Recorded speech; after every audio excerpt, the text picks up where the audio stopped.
حبیبہ ان اللہ وملائکتہ یصلون علی النبی یا ایھا الذین آمنوا صلوا علیہ وسلموا تسلیما اللهم صل على سيدنا مولانا محمد عدد ما في الله صلاة دائمة بدوام ملك الله محمد معدن الجود والکرم وعلی آلہ وبارک وسلم صلاۃ و سلام علیک یا رسول اللہ صلی اللہ تعالی علیہ وسلم لا الہ الا اللہ محمد الرسول اللہ صلی اللہ تعالی علیہ وسلم۔ الحمد للہ رب العالمین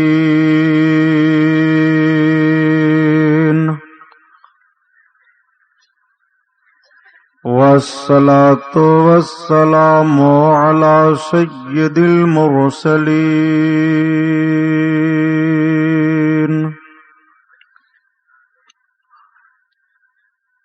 وعلى آلہ الطاہرین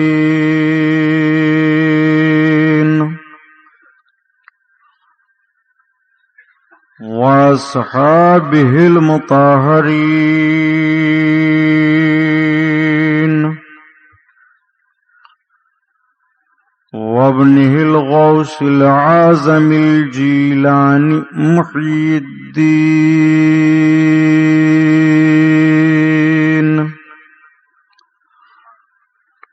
وأہل بیتہ اجمعین۔ اعوذ باللہ من الشیطان الرجیم، بسم اللہ الرحمن الرحیم۔ قال اللہ تعالی فی القرآن العظیم والفرقان الحمید، قد افلح المؤمنون الذین هم فی صلاتهم خاشعون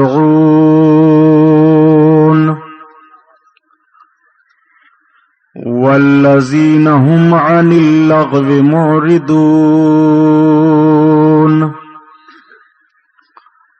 والذین هم للزکاة فاعلون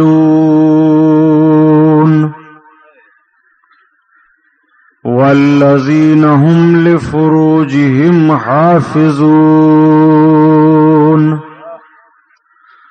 صدق اللہ البصیر القدیر وصدق رسولہ البشیر النذیر والحمد للہ رب العالمین۔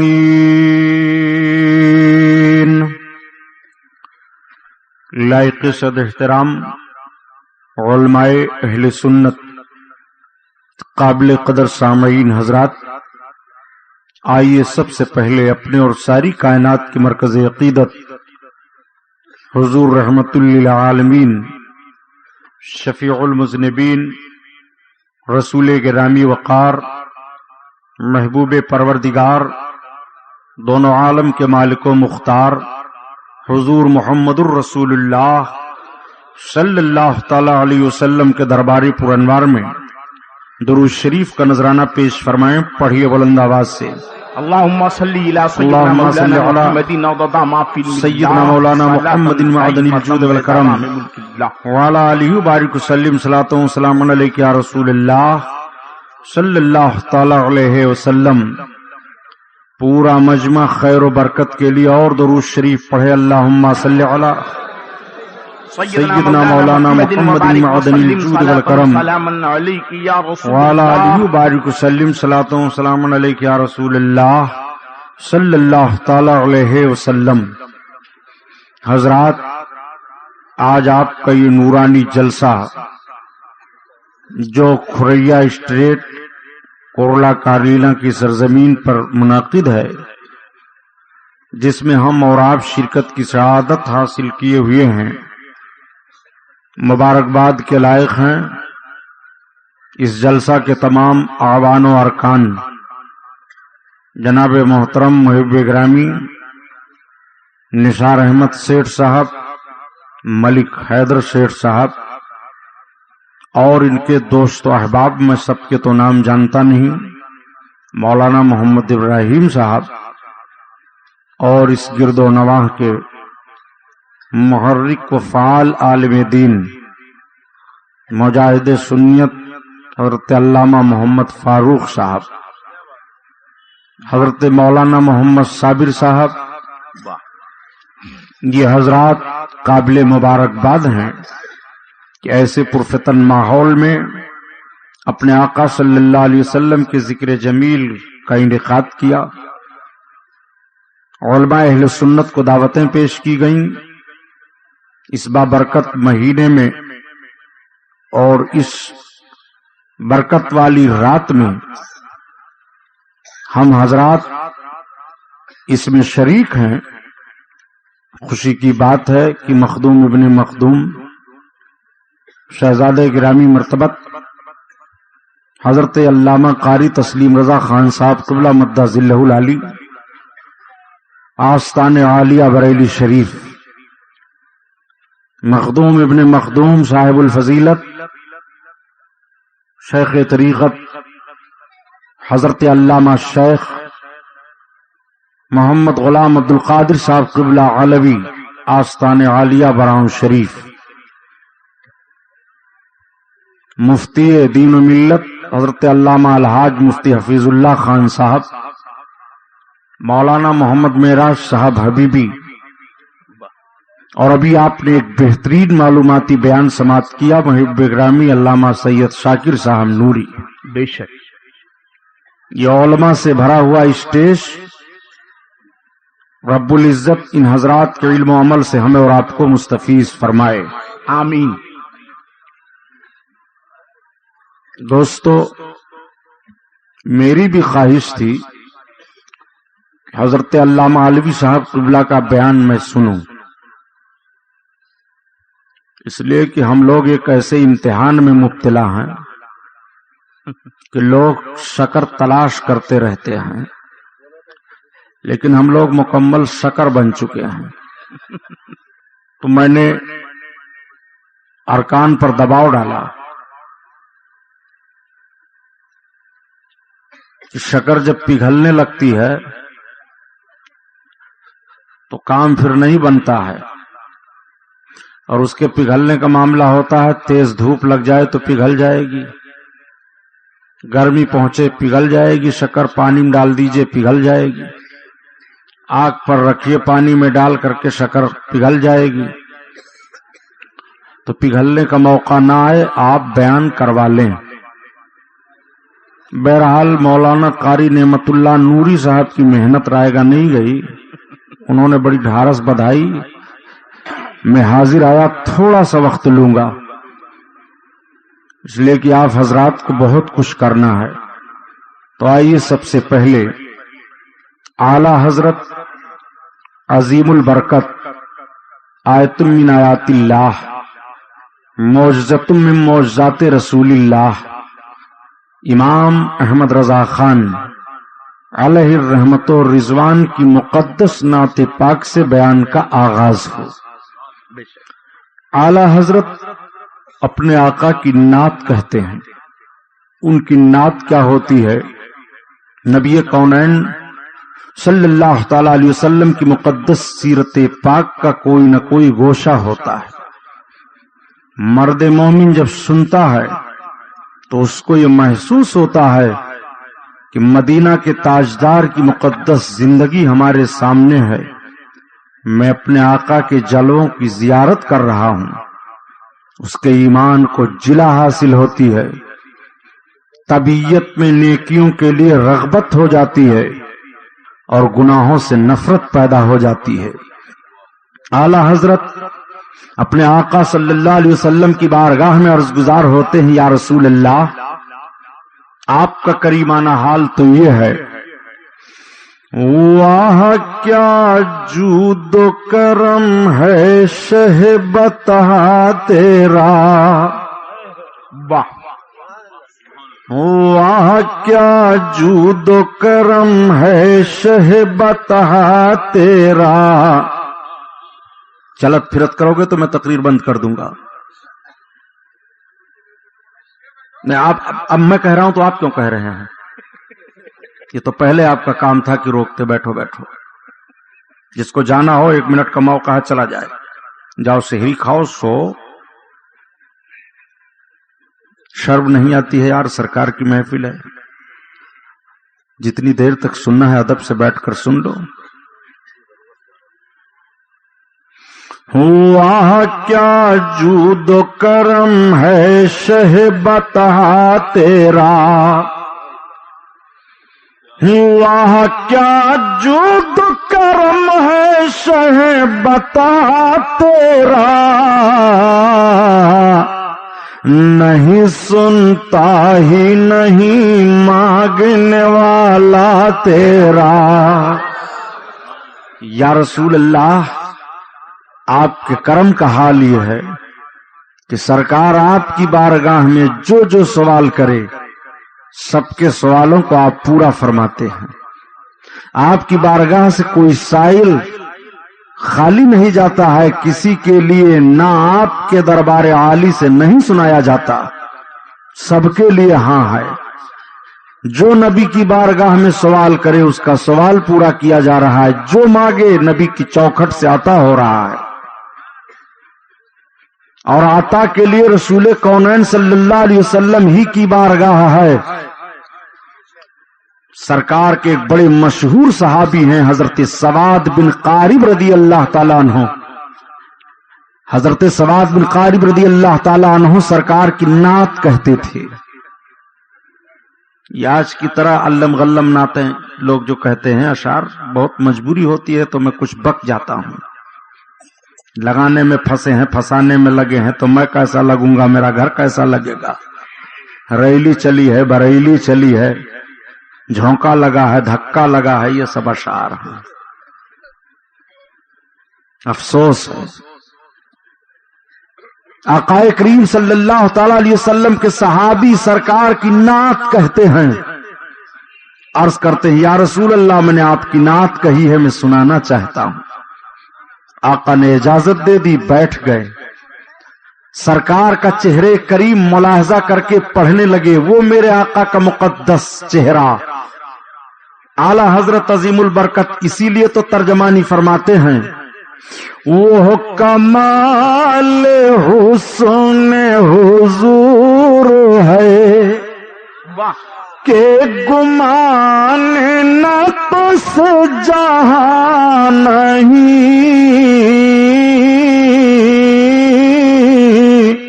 یہی پھول خار سے دور ہے، یہی شمع ہے کہ دھواں نہیں. سرکار کا چہرے کریم دیکھ کر کے نعت پڑھ رہے ہیں. نعت شریف کا ایک شعر یہ ہے، فَكُن لِّي شَفِيًّا يَوْمَ الْقِيَامَةِ. اردو میں اس کا ترجمہ یہ ہے کہ یا رسول اللہ، قیامت کے دن آپ ہمیں بخشوائیے.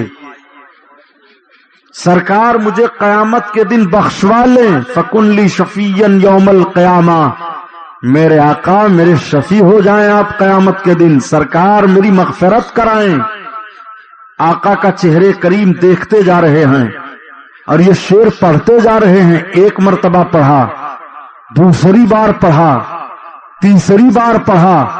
سرکار نے اپنے صحابی کے مقصد کو سمجھ لیا کہ میرے صحابی میرے چہرے کو دیکھ کر کے کیوں بار بار یہی پڑھ رہے ہیں. تو نبی کا دریائے کرم جوش پر آیا. آقا نے فرمایا، سواد بن قارب جا، میں قیامت کے دن رب کی بارگاہ میں شفاعت کر کے تجھے جنت دلاؤں گا.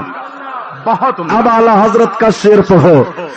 واہ کیا جود و کرم ہے شہ بتا تیرا، واہ کیا جود و کرم ہے شہ بتا تیرا، نہیں سنتا ہی نہیں مانگنے والا تیرا، مانگنے والا تیرا. آقا کی بارگاہ کا مانگنے والا محروم نہیں ہوتا. حضرت سواد بن قارب نعت پڑھ کر کے اپنے آقا سے اپنی بخشش چاہ رہے ہیں. نبی کونین کی بارگاہ سے مانگا کس نے نہیں؟ آج آپ اگر رسول کونین صلی اللہ علیہ وسلم کا نام لے کر کے سوال کر دو تو آپ کو بدعتی کہا جاتا ہے، مشرک کہا جاتا ہے، مگر آؤ ذرا سیرت رسول کا مطالعہ کرو، نبی کونین صلی اللہ تعالی علیہ وسلم کی مقدس سیرت پاک کا وہ حصہ بھی سامنے رکھو کہ ایک سرکار کے بڑے مشہور صحابی ہیں۔ واقعہ سنانا مقصد نہیں ہے، بلکہ اس کے پیچھے جو بات ذہن و فکر میں اتارنا چاہتا ہوں اس نتیجے پر غور فرمائیے۔ آقا کریم کے صحابی بڑے مشہور صحابی حضرت ربیعہ بن کعب اسلمی ہیں۔ حضرت ربیعہ بن کعب اسلمی سرکار کو وضو فرمانے کے لیے پانی پیش کر دیا کرتے تھے۔ آقا کو پانی پیش کیا، سرکار خوش ہو گئے اپنی خدمت پر۔ نبی کونین کا دریائے کرم جوش پر ہے، اپنے صحابی سے ارشاد فرماتے ہیں سل۔ کچھ لوگ حدیث پاک کو اس طرح سے پڑھ دیتے ہیں کہ سل عنی، حدیث شریف کی کتاب میں یہ علماء موجود ہیں، انی کا لفظ کہیں نہیں ہے۔ سرکار نے اتنا ارشاد فرمایا سل، مانگو۔ آقا نے یہ نہ ارشاد فرمایا مجھ سے مانگو، نہ یہ فرمایا اللہ سے مانگو، کچھ نہیں۔ آقا صرف اتنا ارشاد فرماتے ہیں مانگو۔ اب صحابی کا مزاج دیکھیے، ان کے شعور و عقل پر قربان جائیے۔ آقا کریم صلی اللہ علیہ وسلم نے جیسے ارشاد فرمایا سل، مانگو، تو عرض کرتے ہیں اسألک، آپ سے مانگتا ہوں۔ سبحان اللہ۔ نبی کونین صلی اللہ علیہ وسلم سے اگر مانگنا شرک ہوتا تو آقا منع فرما دیتے، ربیعہ مجھ سے مت مانگو، اللہ سے مانگو۔ رسول اللہ کے سامنے رسول کے صحابی رسول سے مانگ رہے ہیں، یا رسول اللہ آپ سے مانگتا ہوں، اور مانگتے کیا ہیں؟ عرض کرتے ہیں اسألک مرافقتک فی الجنہ، یا رسول اللہ جنت میں آپ سے آپ کی غلامی مانگ رہا ہوں۔ نبی کونین صلی اللہ علیہ وسلم نے غلامی عطا فرما دیا۔ اعلی حضرت عظیم البرکت اسی کی ترجمانی فرماتے ہیں، میرے کریموں سے گر قطرہ کسی نے مانگا، دریا بہا دیے ہیں، دربے بہا دیے ہیں، دریا بہا دیے ہیں، دربے بہا دیے ہیں۔ واہ کیا جود و کرم ہے شہ بطحہ تیرا، نہیں سنتا ہی نہیں مانگنے والا تیرا، مانگنے والا تیرا۔ اللہ اللہ، نبی کونین صلی اللہ علیہ وسلم نے عطا کیا نہیں کیا، سرکار سے جو مانگے عطا فرما رہے ہیں۔ نبی کونین سے اقتدار مانگو، دے رہے ہیں، بخشش مانگو، عطا فرما رہے ہیں، اپنے گناہوں سے معافی مانگو، معاف فرما رہے ہیں، بھلائیاں طلب کرو، نبی کونین عطا فرما رہے ہیں۔ رسول کونین کی بارگاہ میں بوڑھا جائے وہ بھی پا رہا ہے، جوان سوال کرے وہ بھی پا رہا ہے، امیر و غریب مانگے وہ بھی پا رہے ہیں، بچے عورتیں سوال کریں سب کا سوال پورا کیا جا رہا ہے۔ نبی کونین صلی اللہ علیہ وسلم عطا کیا نہیں فرماتے ہیں، سب کچھ میرے سرکار عطا فرما رہے ہیں۔ ارشاد فرماتے ہیں اللہ یعطی وانا قاسم، رب مجھے دیتا ہے اور میں بانٹتا ہوں۔ نبی کونین کے دربار سے سب کو ساری نعمتیں مل رہی ہیں، اسی لیے اعلی حضرت عظیم البرکت فرماتے ہیں اے میرے آقا، آپ کا کریمانہ حال تو یہ ہے کہ لا ربی عرش جس کو جو ملا ان سے ملا، اور بٹتی ہے کونین میں نعمت رسول اللہ کی، بٹتی ہے کونین میں نعمت رسول اللہ کی۔ نبی کونین صلی اللہ علیہ وسلم جس کے لیے جو قانون چاہے عطا فرما دیں اور جس کے لیے چاہے قانون کو تخفیف فرما دیں۔ آؤ ذرا دیکھو، یہ رمضان شریف کا مہینہ ہے، رمضان شریف کے مہینے سے اپنے نبی کے وقار کو ملاحظہ فرماؤ۔ نبی کونین صلی اللہ علیہ وسلم جلوہ افروز ہیں. سرکار کی بارگاہ میں ایک صحابی حاضر آئے, اپنی فریاد لے کر کے حاضر ہوتے ہیں. آنکھیں اشکبار ہیں, چہرہ آزردہ ہے, نبی کی بارگاہ میں کھڑے ہیں. آقا سے عرض کر رہے ہیں, یا رسول اللہ میں ہلاک ہو گیا. نبی کونین صلی اللہ علیہ وسلم نے ارشاد فرمایا, کیا حال ہے؟ عرض کرتے ہیں, یا رسول اللہ رمضان شریف کے اس مہینے میں روزہ کی حالت میں میں اپنے بیوی کے قریب چلا گیا ہوں. آقا کریم صلی اللہ علیہ وسلم نے ارشاد فرمایا, کفارہ ادا کرو, جاؤ 60 روزے رکھو. عرض کرتے ہیں, یا رسول اللہ ایک روزہ رکھا یہ حال ہوا. میرے سرکار 60 روزہ رکھنے کی استطاعت میں اپنے اندر نہیں پا رہا ہوں. آقا کریم نے ارشاد فرمایا, جاؤ 60 مسکینوں کو کھانا کھلاؤ.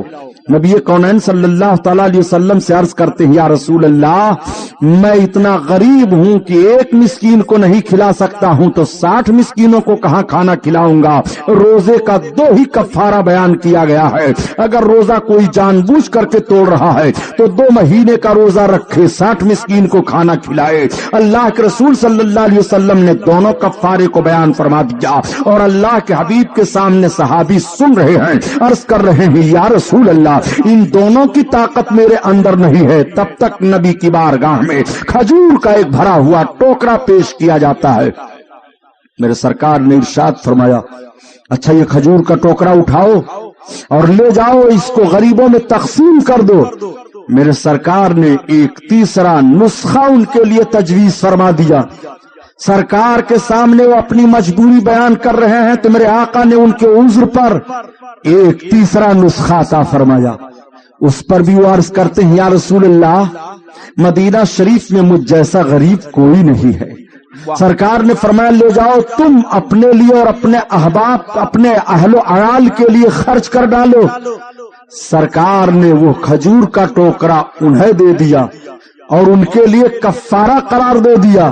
ذرا اپنے نبی کا اختیار ملاحظہ فرماتے چلیے, کہاں کہاں اپنے آقا کو دیکھو گے. نبی کونین صلی اللہ تعالی علیہ وسلم نے اپنے ان صحابی کے لیے کفارے کا یہ کتنا عظیم خاص طریقہ عطا فرما دیا ہے کہ سب سے زیادہ غریب ہو تو جو کھجور کا ٹوکرا آیا ہے لے جاؤ, تمہیں سے استعمال کر لو, یہ تمہارے لیے کفارہ ہو جائے گا. تبھی تو اعلیٰ حضرت عظیم البرکت عرض کرتے ہیں, یا رسول اللہ آپ کا کریمانہ حال تو یہ ہے کہ خلق کے حاکم ہو تم اور رزق کے قاسم ہو تم, جو ملا تم سے ملا تم پہ کرو درود, جو ملا تم سے ملا تم پہ کرو درود, کرو درود. اور فرش والے تیری شوکت کونوں کیا جانے, فرش والے تیری شوکت کونوں کیا جانے. خسرو عرش پہ اڑتا ہے فریرا تیرا, فریرا تیرا. یا رسول اللہ یہ زمین والے آپ کا مقام و مرتبہ کیا جان پائیں گے؟ آپ کے مقام و مرتبہ کا حال تو یہ ہے کہ عرش اعظم پر آپ کی بلندیوں کا جھنڈا لہرا رہا ہے. جس رسول کی بلندی کا جھنڈا عرش اعظم پر لہرائے, زمین والے رسول کونین صلی اللہ علیہ وسلم کے مقام و مرتبہ کو جاننا چاہتے ہیں, نہیں جان پائیں گے. آقا کریم کا وہ مرتبہ ہے, سرور کونین صلی اللہ علیہ وسلم کی عظمت کا یہ حال ہے. میرے آقا جب عرش سے آگے معراج شریف میں تشریف لے گئے تو عرش بھی حیران ہو گیا کہ نبی کونین کہاں جا رہے ہیں؟ لا مکان میں جا رہے ہیں. مکان میں رہنے والا لا مکان میں جا رہا ہے, جسم و جسمانیت والا لا مکان میں جا رہا ہے. عقل کی عرش کی عقل دنگ ہو جاتی ہے, عرش کی بھی سمجھ میں نہیں بات آ رہی ہے کہ یہ نبی کونین جا کہاں رہے ہیں. اعلیٰ حضرت عظیم البرکت اسی کی ترجمانی فرماتے ہیں کہ جب میرے آقا عرش اعظم سے آگے بڑھے تو عرش کی عقل دنگ ہے, چرخ میں آسمان ہے, اور جانے مراد اب کدھر ہائے تیرا مکان ہے، ہائے تیرا مکان ہے۔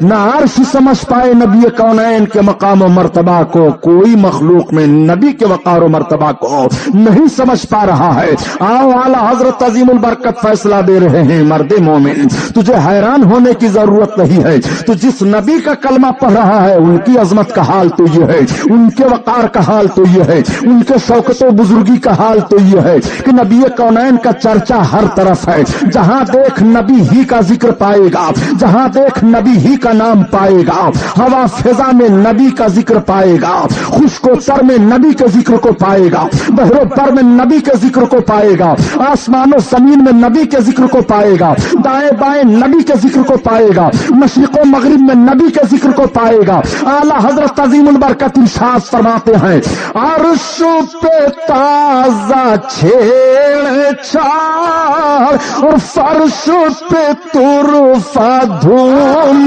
دھام، کان جدھر لگائیے تیری ہی داستان ہے، تیری ہی داستان ہے، فرش والے تیری شوکت قولو کیا جانے، خسرو عرش پہ اڑتا ہے فریرا تیرا، فریرا تیرا، آسماں خان زمین خان زمانہ مہمان، اور صاحب خانہ لقب کس کا ہے تیرا تیرا تیرا تیرا۔ اللہ اللہ، آقا کریم صلی اللہ علیہ وسلم ہی کے نام پر تو سب کو روزی مل رہی ہے، نبی کونین ہی کا دربار عالی ہے جہاں سے سب کچھ مل رہا ہے۔ یہ روزہ، نماز، حج و زکوٰۃ، قرآن سب نبی کونین ہی کے صدقہ میں ہمارے اور آپ کے لیے ہے۔ اللہ نے قرآن عظیم میں ارشاد فرمایا، 18ویں پارے کی آیت کریمہ ہے، رب تعالیٰ ارشاد فرماتا ہے، قد افلح المومنون، تحقیق مومن کامیاب ہیں۔ رب فرماتا ہے مومن کامیاب ہیں۔ آج آپ کا ذہن و فکر اس طرف جاتا ہے کہ سب سے زیادہ ہم دولت کما لیں تو کامیابی ہے، سب سے زیادہ ہمارے پاس علم ہو جائے تو کامیابی ہے، سب سے زیادہ ہم سیاسی اقتدار حاصل کر لیں تو کامیابی ہے، سب سے زیادہ ہم اجتماعی شکل میں ہو جائیں تو ہمارے لیے کامیابی ہے۔ اپنے اپنے فکر و شعور کے مطابق ہر آدمی اپنی کامیابی کا ایک دستور متعین کر لیتا ہے، لیکن جب قرآن سے فیصلہ لیا جائے، قرآن تو بتا دے کامیابی کس کے لیے ہے۔ علم والے کے لیے کامیابی ہے، قرآن تو بتا دے کہ صاحب ثروت کے لیے کامیابی ہے، قرآن تو بتا دے ہمیں کامیابی کس کے لیے ہے، کون لوگ کامیاب ہوئے ہیں۔ تو رب تعالیٰ قرآن میں اعلان فرماتا ہے، قد افلح المؤمنون، ایمان والے کامیاب ہیں۔ کامیابی ایمان والوں کے لیے ہے۔ ایمان والا جب کامیاب ہے اور رب کے فرمان کے مطابق ہمارا اور آپ کا ایمان ہے کہ ایمان والا ہی کامیاب ہے، تو آپ مجھے بتائیے کہ کون وہ مرد مومن ہے جو ذلت و رسوائی کے گڑھے میں رہا ہو، کون وہ مرد مومن ہے جو ذلیل و رسوا پایا جا رہا ہو۔ آج جب لوگ کہہ دیا کرتے ہیں کہ مسلمان ذلیل و خوار دکھائی دیتے ہیں، میں عرض کرتا ہوں نہیں، مرد مومن نہ کل ذلیل تھا، نہ مرد مومن آج ذلیل ہے۔ مرد مومن کی عزت و وقار کا اعلان تو رب ارشاد فرما رہا ہے کہ عزت مومن کے لیے ہے، کامیابی ایمان والے کے لیے ہے۔ جب رب نے اعلان فرما دیا کہ ایمان والا کامیاب ہے، تو ایمان والا اب کامیابی کی دلیلیں تلاش کر رہا ہے۔ وہ غور و فکر کرے کہ ایمان اس کا کتنا مضبوط ہے، وہ کس طور پر ایمان پر عمل کر رہا ہے اور کس طور پر اعلان کر رہا ہے کہ ہم ایمان والے ہیں اور کامیابی ہمارے لیے ہے، قرآن اعلان کر رہا ہے۔ آؤ آپ کا ذہن و فکر میں بدلتا ہوا چلو، آپ نے کس طور پر اپنے آپ کو مومن کہنا شروع کر دیا ہے، آپ کا مزاج کس طور پر آپ نے آپ کو